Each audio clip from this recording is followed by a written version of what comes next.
Home base for my shipwreck adventure is Alpena, Michigan, one of the many beautiful maritime communities along Lake Huron. My first stop is the Great Lakes Maritime Heritage Center. My guide is Stephanie Gandula, an archaeologist for the Thunder Bay National Marine Sanctuary. Her job is to connect the public to the underwater world and help them understand why it matters for a healthy planet. The sanctuary was designated in the year 2000 as the very first freshwater national marine sanctuary in the system. And we encompass today 4,300 square miles off the coast of Northeast Michigan.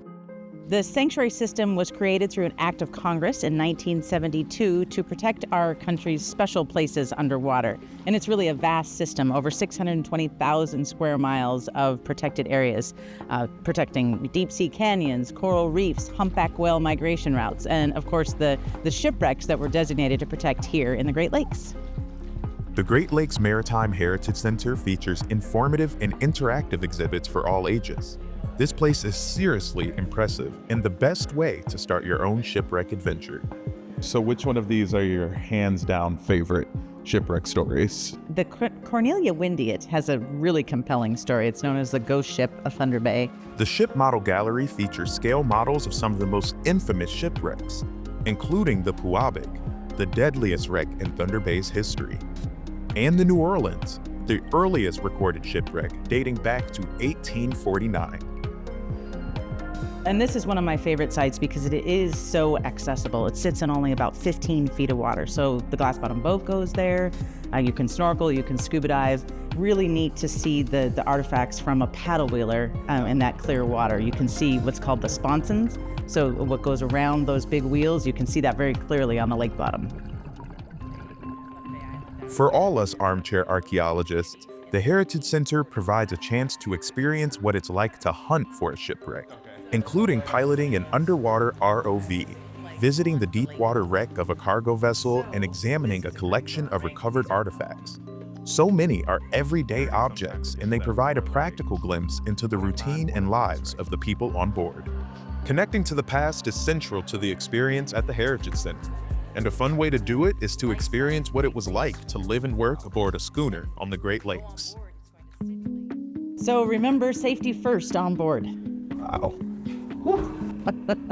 Bit of a tilt on here. Yes, indeed. So it is listing at about 12 degrees. Wow. Really giving you a feeling of what it'd be like to sail on one of these schooners out on the big lake. Yeah, and I could even see this light tilting over here. It's really putting me into the space.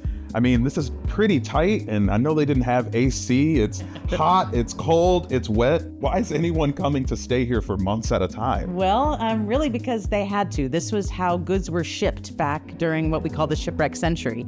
And it was, a need. There wasn't your semi-trucks working on the highway, so we had our schooners delivering goods.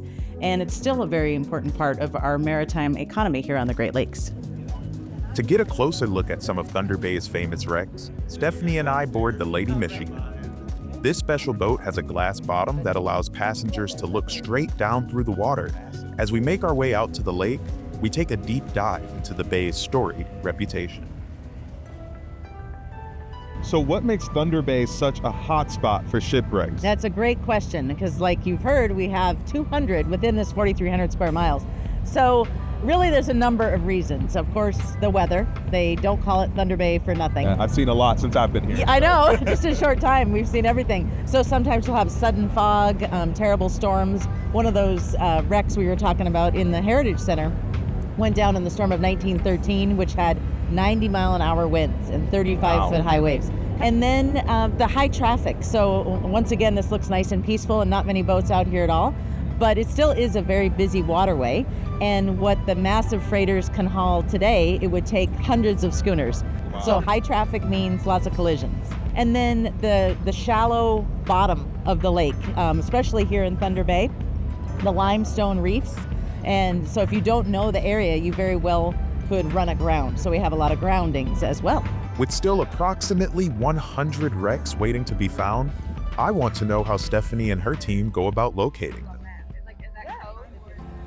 Most of the shallow wrecks have been found, and so we're looking in deep water, which takes modern technology. And so we have our research vessels that have multi-beam sonar mounted on the vessel, and what they do is just send out sound waves, and the way those sound waves come back to the instrument paints a picture of what the lake bottom looks like. In fact, we've only mapped in all of the Great Lakes, only 20% of the lake bottom has been mapped to high resolution. Wow. Okay, that's a lot of missing information. That's exactly right. So it's important not just for finding shipwrecks, but for managing the Great Lakes, for understanding the geology and the biology of this amazing resource. Wow, this is some really extensive work, hitting so many areas. Yes, indeed.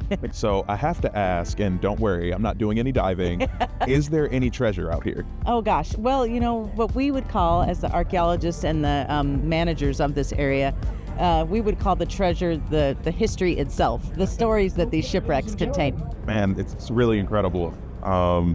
Just there's such clarity in the water. You're able to see such a well-preserved piece of history. I feel like I'm expecting it to look a little less recognizable, but it's all there so clearly. As we return to port, Stephanie takes the opportunity to share some maritime humor with the group.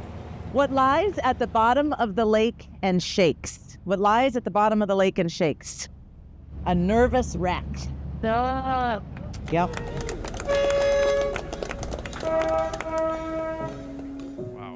One thing you might be surprised by is just how accessible some shipwrecks really are. In fact, several are near the shoreline and ideal for snorkeling. And some are even washed up on the shoreline itself. At 40 Mile Point Lighthouse, a short drive from Alpena, I find both. I'm glad I'm here before it's completely covered by sand. I know, and it's really dynamic here, right? We've got the wave action and sand movements, and I'm sure this freezes over every winter. Oh, that's right. So you can have ice crashing up against it as well. Wow. The Joseph S. Fay was a wooden freighter that went down in 1905. It was carrying a full load of iron ore when unrelenting waves broke it into pieces. So tell me a little bit about this wreck on the beach and this wreck in the water. Yes, so part of the Joseph S. Fay is right here on the beach. You can imagine what a violent wrecking event that must have been, and how bad the weather really was that night to have most of the ship way out there. We can see the buoy, right? But then a portion of it here on the beach. We paddle to a mooring buoy that marks the location of the wreck only 300 yards from shore. The water is so clear you can see the wreck from above. Here we are, we're gonna tie up to the tagline. All right, we're finally here. We swap our life jackets and paddles for fins and diving masks. Let me tell you, it's a little tough getting ready in a kayak, but I know it'll be worth it when we finally get beneath the surface. The visibility is great today, and I can see large parts of the wreck 18 feet down. Stephanie, an experienced diver, goes deep for a closer look. For being 120 years old, it's all remarkably well preserved. I need to wear a wetsuit to be comfortable in this water, but it's the cold temperature that keeps these wrecks frozen in time. This is what I looked forward to most on this trip, seeing a wreck with my own 2 eyes. And just imagine, there are hundreds more down here somewhere. When you think about protecting a special place, it's hard to paint the picture for people when they look out and they just see a beautiful vista of blue water. What is underneath? So it's really our work, our challenge to bring those special resources underneath to people. Our job is to connect people to these resources. And not only then do they care about the shipwreck sites themselves, but they care about the entire ecosystem of our Great Lakes. Thanks to Stephanie for showing me around on land and underwater. Thunder Bay National Marine Sanctuary is a special place, rich with history and natural beauty. Whether you stay on shore, take a cruise, or go for a dive, there's something here for everyone to discover and enjoy. Want to explore more about the Great Lakes? Dive into the Great Lakes Now YouTube channel for adventures, shipwrecks, and so much more. And don't forget to subscribe so you never miss a video.